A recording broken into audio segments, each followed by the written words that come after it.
Hey, everybody, welcome to this month's podcast for a mid-month meeting of the minds. I have here today the amazing, dynamic Dr. Andrea Braden, and she is the founder of a Femtech company that supports maternal health. And I believe as an OBGYN, women are the gatekeeper of the family.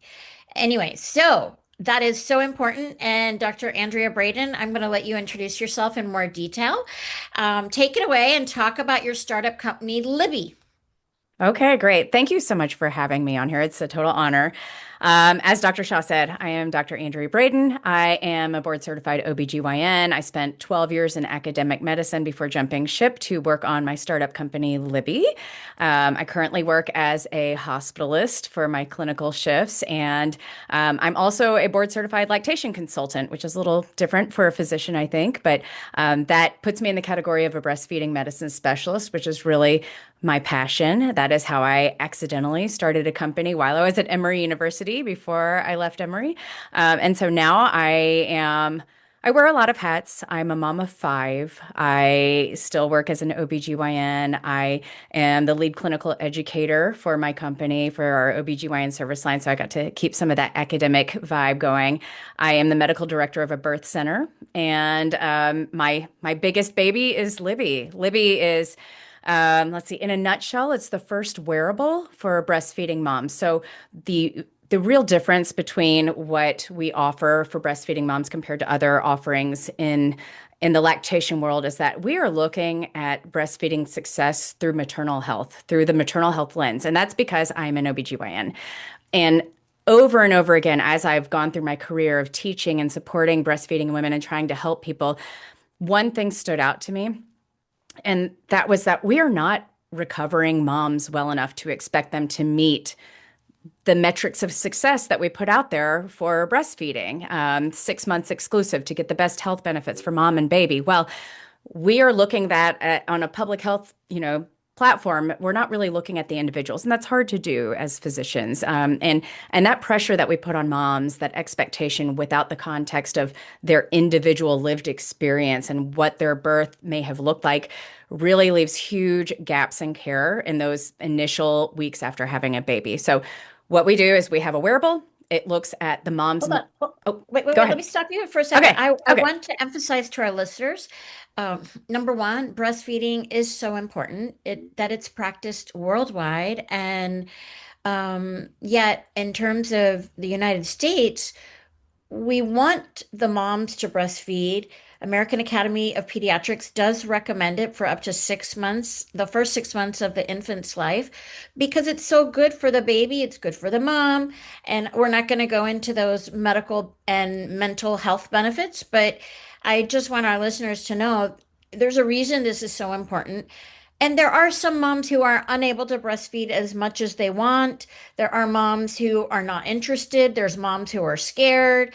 There's a whole variety out there. But if you can, we as a society, as a public health measure, we should be supporting mom's ability to breastfeed for up to 6 months of that child's life. So now you founded a femtech company and you said it's a wearable. Let's talk for a minute. What is a wearable? And then you can go more into what it is Libby does.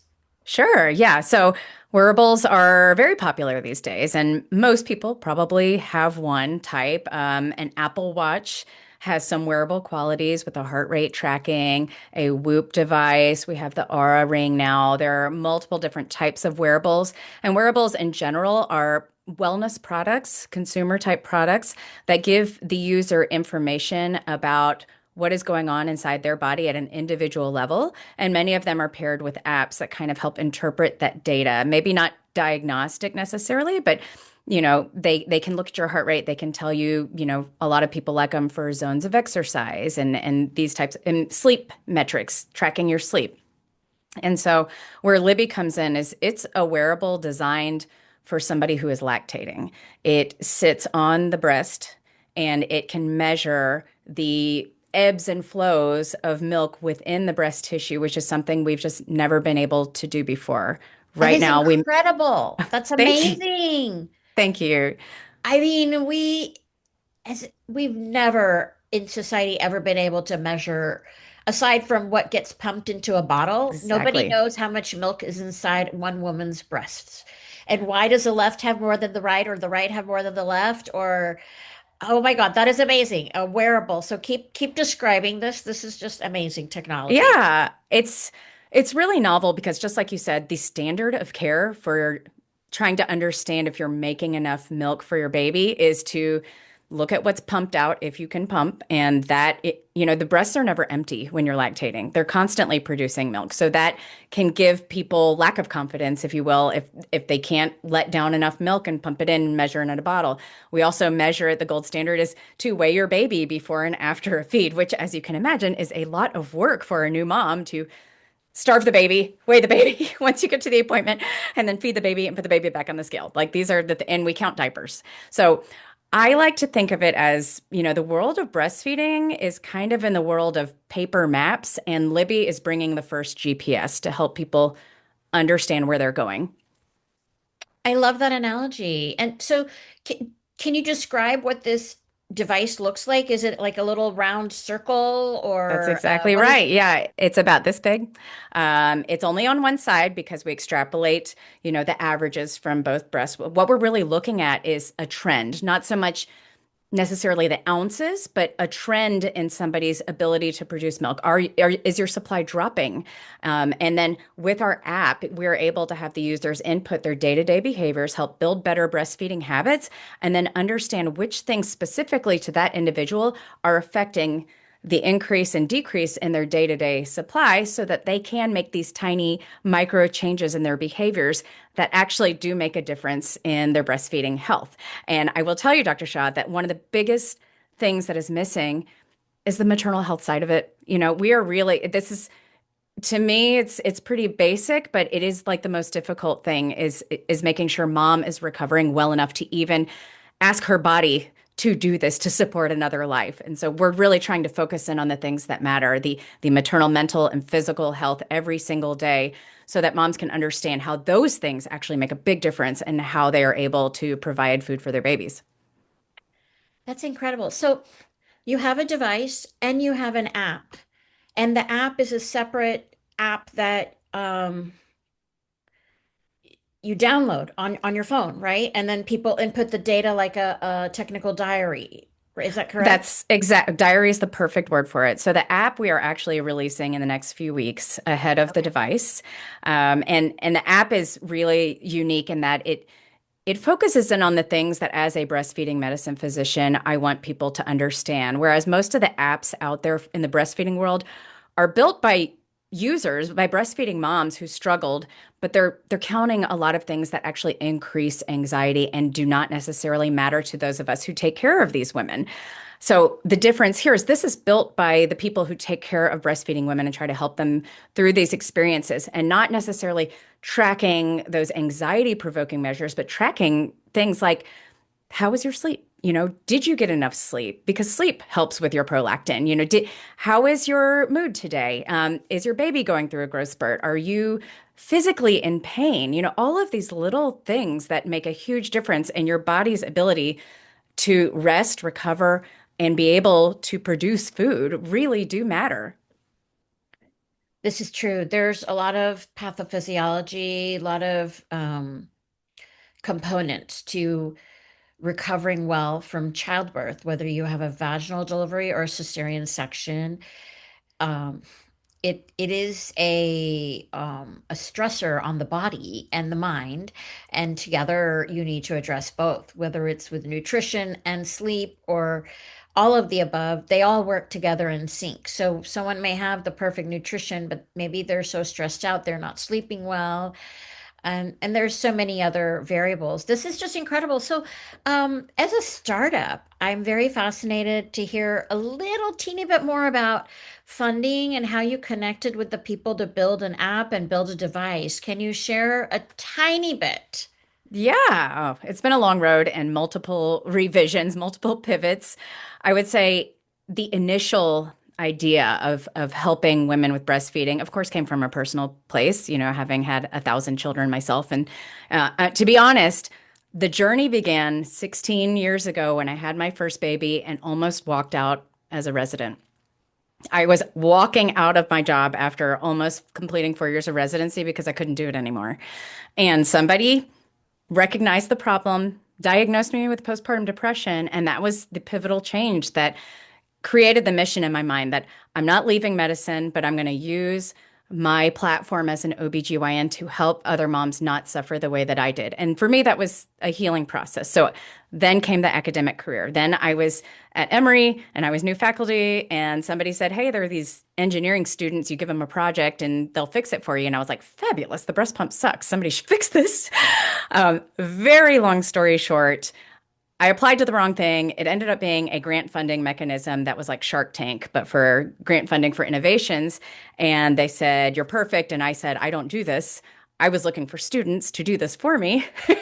And many years later, we transitioned from a wearable pumping bra that was discreet, that would allow the working woman to be able to do what she needed to do without it being anybody's business, to now really narrowing in on the product market fit, which is actually more of a psychological issue. It's called PIMS. It's perceived insufficient milk supply, and it affects about 80% of breastfeeding moms. And it really is, I think of it as food insecurity. It is the feeling that Yes. moms get, the fear that they don't know if their milk is going to run out. Excuse me. Even moms with robust milk supply have this fear of running out, and it just drives so many postpartum behaviors. It drives a lot of postpartum mood disorders. And so now, yeah, through that process, through the grant funding and everything locally here in Atlanta, I was able to prototype and work with engineers, and they kind of partnered with me on that. After I left the university and pivoted and worked on the sensor instead, I connected with an engineer in my network here at Georgia Tech who helped me create the new prototype, which is the sensor that we built and we patented. And then as far as funding goes, bootstrapping. I don't know if your audience is familiar with that, but threw in a lot of money on my own to just try to get this done because I believed in it so much that I was willing to take out small business loans and things like that to get this piece of it done. And as an independent entity outside of a university, the grant funding was more difficult. They're really good with True. universities and nonprofits, but for a for-profit corporation, that option was kind of lost to me. So I did bootstrap funding to initiate everything. And then we applied for Techstars and we got funded by the Techstars Rising Stars Fund, which is specific for underrepresented founders. And I felt so seen. That was really a wonderful opportunity for us to have that funding. It's like an early friends and family, but through a huge fund like Techstars with lots of networking and lots of exposure and just so many resources. And then we had a friends and family before Techstars and a friends and family round after we got Techstars funding because there was so much momentum within my own network to match that. So we were able to match Techstars funding. And now we are about to open up a bridge pre-seed round just to get us to the soft launch at the end of this quarter, and then a seed round quickly after, soon after that. This is just fantastic, though. Hearing your journey, I know you condensed 16 years into less than 10 minutes, but I tried. um, this is fantastic. And I think, it underscores the power of networking and really believing in yourself. I forgot to tell our audience how we met. We actually met on a Zoom for Femtechs. Femtech OBGYNs or OBGYNs working in the Femtech space. I've worked in maternal device in the pharmaceutical industry, and then my business itself, Plans Connect, is a startup to connect people. So I hope people are listening who may want to reach out to you for looking into breastfeeding support for themselves or even just following your journey. I'm going to thank you for being on our podcast and tell people to look up your website. What is it called? So there are two websites. So for Okay. Lybbie, it's www.lybbie.com, Lybbie. Okay. And then for my own side, the consulting side, it's going to be drbraden.com, DoctorBraden.com. And you can find me at either of those places. That is also my handle for social media. So anywhere you look on a social media platform, it's going to be at Dr. Braden with the doctor part spelled out. And there are many, many ways to reach me through all of those. That's fantastic. Thank you for being on our mid-month meeting of the minds. I think Thank to my you. audience, we're going to recommend another podcast. We're going to record another one because there's so much more for us to talk about. Absolutely. Thank you.